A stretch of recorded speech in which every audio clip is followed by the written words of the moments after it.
Well, good morning, everybody. Hope you can see this okay. We're back on the Epiphone Les Paul Junior, and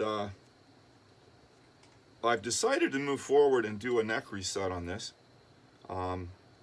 Basically, just take the neck off, and at that point, put a shim in, and see if I can get this thing to move back the neck and get some decent action on this guitar. I did look out on the internet last night, reading up on this model, and I couldn't see anywhere where it specifically said that the maximum string gauge should not exceed 10. I didn't see it saying you couldn't put number 11 or 12s on it. But I did see everywhere it says it recommends number 10s max. So I think my suspicions on this whole thing is correct. I think what's happening is that when I put the number 12s on, there's that much pull, additional pull, moving from 10s to 12s, that what in fact is happening is the right where this is joining here, now that I got the neck off, I think what's happening is, basically, even though the relief is set, there's so much pull, the whole neck is just being pulled, kiltered like this, and so as a result, with that action coming up, it puts the whole neck off. I did take a few minutes before I took this neck off. I took the strings off first. I put a straight edge down here, and it looks definitely that the neck angle is close, but maybe it's close. Like, you know what I'm getting at, tight with number 10s, and I think the 12s are just enough to throw it off. So what we're going to do, I guess, is we're going to take a look at this, and this has already got a shim in it from previous work, I guess, that was done. So let's get rid of that. And that shim was also pushing that neck back. So as a result, I think what I'm going to do, I'm going to cut another shim in here and increase the width of the shim and try to get that neck action back. So while I'm doing that, I'm going to put the video on pause, and I'll be back once I get that shim cut. Hold on. See you shortly. Well, I got the shim put in, and I'm right in the middle now of restringing this guitar, and of course getting the strings untangled. As these little ends, you can see they'll wrap around naturally and get all tangled up on you, but that's okay. We got time. Get them untangled one at a time. I got the low E and the high E string already on there, not up to pitch yet, just tightened up to hold the wraparound bridge on, so it's not going to fall off or slide down. And of course, these strings are giving me a hard time with a little. There we go. So we're going to put these back on, hopefully.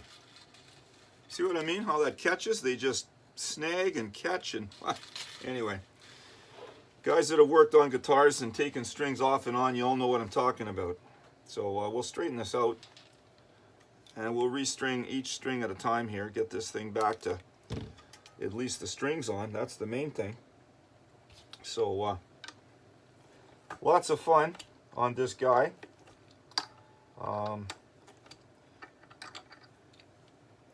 Normally, I wouldn't be doing this way. This is very awkward for me trying to reach around so you can see in the camera.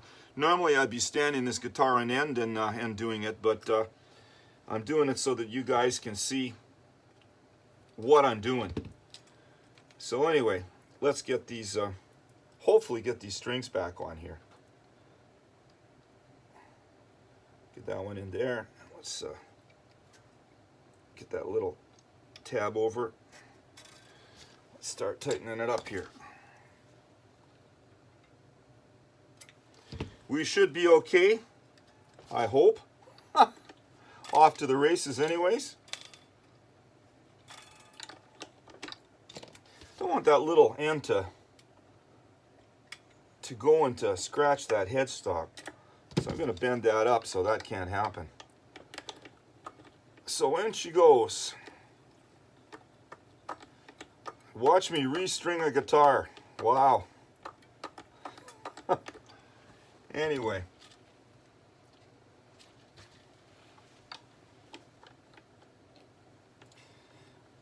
Get this one off here. Get this one backed a little bit. I want to get these back on the grooves where they belong. One thing I hate about these wraparound bridges is these bloody strings always never ever sit where they should, like that one there. You know, you're trying to get the thing on and it flops off the... I think that thing would go on there, wouldn't you? No, sir. She's gonna make me take it almost right off to get that where it's gonna go. Still won't. Gonna make me take that string almost right off because it went over the edge here, got caught on the corner. There it goes. That one's the wrong spot too.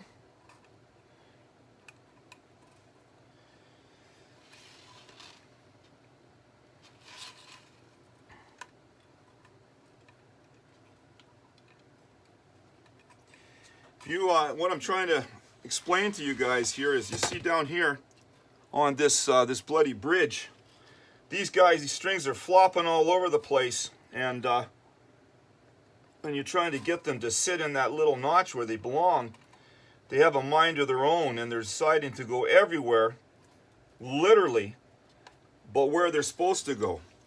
So this is one of these deals you need about 3 hands. You need a finger to hold it down here and 2 hands up here to tighten the strings. So at this point, I don't know, I think I'm going to have to try to put tape on all of these guys because there's just not going to work.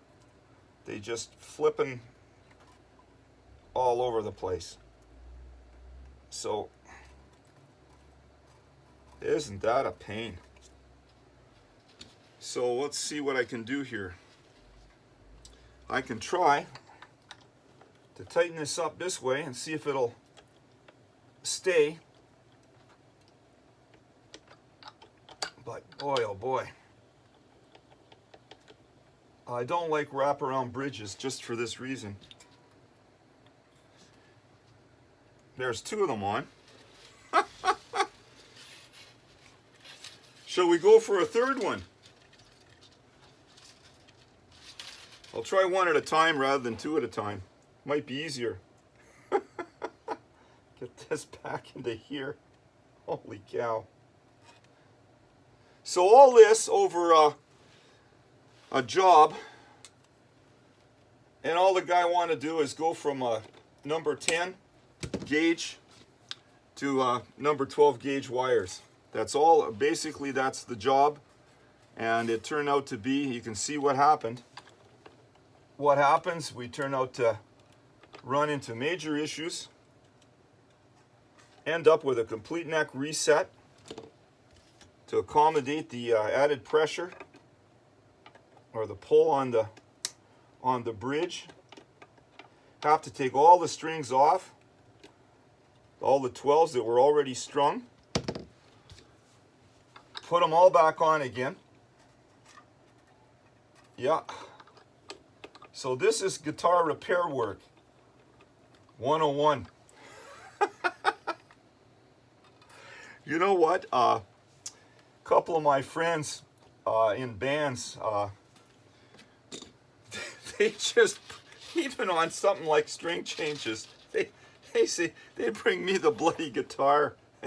They don't want to be bothered with this kind of stuff. They want to play the guitar. They don't want to fiddle diddle with a mess like this that you run into. I guess that's why I get paid the big bucks, eh, guys? To do this stuff. It's not, let me tell you, the bucks aren't that big. They aren't.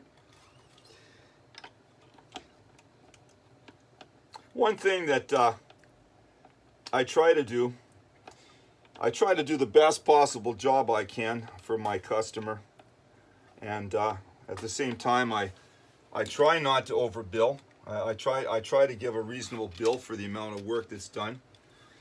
But obviously this one here, you know, when you figure half an hour to pull off some strings and put new strings on, maybe another half an hour to do the relief and intonation, so you're looking at an hour of shop time, and you know, all of a sudden you'd mushroom into this, then that's where it becomes difficult to set a price, explain to the customer what happened. Like, well, why would it take you 2 hours to change my strings? I could have done it myself in 15 minutes. This is the kind of stuff sometimes you hear, you know, and there's not much you can do about it. It's just the way things go on guitars. Very little you can do about it.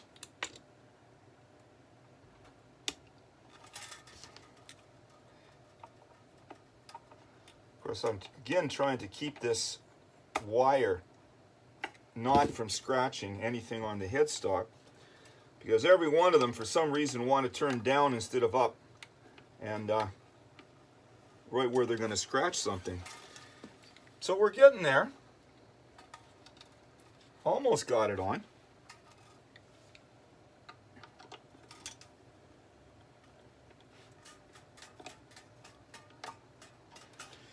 Well, okay, success. And of course the tape was to hold this bridge on, because of the guitar and the angle. Without the tape, till I got the strings up, that bridge would slide right off, fall on the face of the guitar body. So we got that done. Now what I'm going to do is I'm going to show you a side view of what's happened on this neck with this neck reset done, so you can see what's happening on the side view here. So with that, I'm going to stop the video and I'm going to drop the camera down, so just hold on. Be right back. So we're back and we're going to drop down to a side view so you can see kind of what's going on now. So if I go down to the side view again, you can see that I still got this little tilt involved here on this bridge, which is this. Now it's not a problem. I'm going to tell you why. If I go to where my strings are sitting almost on top of the frets here. And as you recall, before the neck reset, the strings were way up here, and I had 8/64 at the 12th fret position, with everything set, the neck relief and terrible action. So now with the neck reset, which basically took the neck and it basically put it back on more of an angle this way. Now what happened is, now you can see the strings are just above, and they're straight down across. But don't forget, this is now set at its lowest position. So now I have the luxury of raising this bridge up to the height I need to get the proper clearance and the proper action all along this neck. So now it's going to be elementary, very easy now to adjust this bridge up. Don't forget, before I touched on it, it was set right at the bottom with number 10 strings. And now with the number 12s, as I explained, what that was doing, it was basically taking the whole neck and bending it back with the force of the number 12s. So I'm going to go ahead and I'm going to stop the video. I'm going to reset, bring this up a little bit more. I'm going to bring this guitar up to pitch, and I'm going to have to recheck the relief again It's going to have to be reset with the neck change. And I'm okay here with my nut clearance because it's not going to change. Because as you recall, I put a capo here, and I'm looking at an absolute distance here, so I don't have to worry about that in this equation. And then, of course, after all that's done, then I'm going to get up into here, and I'm going to look at setting the intonation on every string. So, yeah, a lot more work than one would think, eh? So I'll be back shortly after I get this bridge put up and things up to pitch here. Over and out. Good afternoon. I moved back into the studio here just to get out of that shop because I've literally spent the better part of an entire 4 hours on this Les Paul Junior Epiphone model to get this darn thing to go from 10 gauge to 12 gauge strings. And exactly what I found out, there's not enough bulk right here at this joint. As soon as I put 12 strings, gauge 12 strings on here, and put them up to tension, it pulls the whole neck. Never mind the relief. You got the relief set correctly. No problem with the relief. 10/1000s. This whole neck moves. And you know what? There's nothing wrong with this pocket. It's in there tight. It's not moving. It's just there just isn't enough intestinal fortitude right here for this thing to handle 12s. It's that simple. So I know one thing. Anybody bring me this guitar and want to go to 12 or 13s, the answer will be take it to somebody else, because I don't think this guitar is really meant to have 12 or 13s on it. Like again, I look out on the internet, it doesn't say anything. It suggests 10, but it doesn't say, oh, by the way, don't go any higher. But my advice is don't go any higher. So that's what I ran into with this guy. And the other problem that you run into is when you're setting the intonation and adjustment on this, and the height on this bridge as well. Every time you make a change, you have to take all the tension off the strings, and then you have to retune it all over again. And then that's not right. And then take all the tension off the strings, retune it all over again. And what I found out was right here, where the string hits that little chrome item that moves back and forth to set the intonation, it was too sharp. So what happens was I move it back 2 or 3 times. If these strings are up to tension, the strings break right there. So I filed them a bit, and that eliminated that problem because I guess it was just too sharp an edge. So we got rid of that. We can move it back and forth now without that happening and breaking strings. But to make a long story short, I go through 3 high E strings, and my second string, 2 of them break right here. Soon as I do a little bit of adjustment on that, snap the string right at the bridge. So that was a frustration that drove me nuts. And I can say it didn't take much, a little filing, and we're fine. So that's kind of the outcome on this guy. We have the 12s on, no problem. We have the action correct. We've got the relief set correctly. I raised the pickups as well. And now I'm at a point where I got the bridge raised up correctly, you know, so I have some play here up and down. So I think we got a winner, and but I'll tell you the truth, I don't want to look at another one of these again for a little while. So anyway, I hope you enjoy this video and kind of see what one has to go through at times with something as simple as a string change, but that was the outcome. This ended up, I kid you not, probably about 4 hours of fiddle-diddling around, getting this thing set up. And don't forget, also have to drop it down to one full key. So you know, these strings are not E's, these are D's. And the other thing I ran into with that one drop down, just one other little issue, not a big deal, but I found that the strings become sloppy when it's set down that one key. And of course, at that point, as soon as I drop it down, I get the thing buzzing away because they're just, especially the low E. And I have to raise the bridge up again to compensate for that one key drop down from on these set of strings. But after all that frustration, I think it's going to be a very nice playing guitar, and I'm happy with it. It just took an awful long time to do the work that that one would think was only going to be a very short little job. You know, somebody bring you in, change the strings and go up a couple of gauges. She weren't easy, my friends. So again, a little word of wisdom. You get into one of these juniors, think twice before you go up and put a 12 or 13 gauge strings on them. Anyway, you all have a good day. Over and out. We'll see you shortly on the next video. Bye-bye.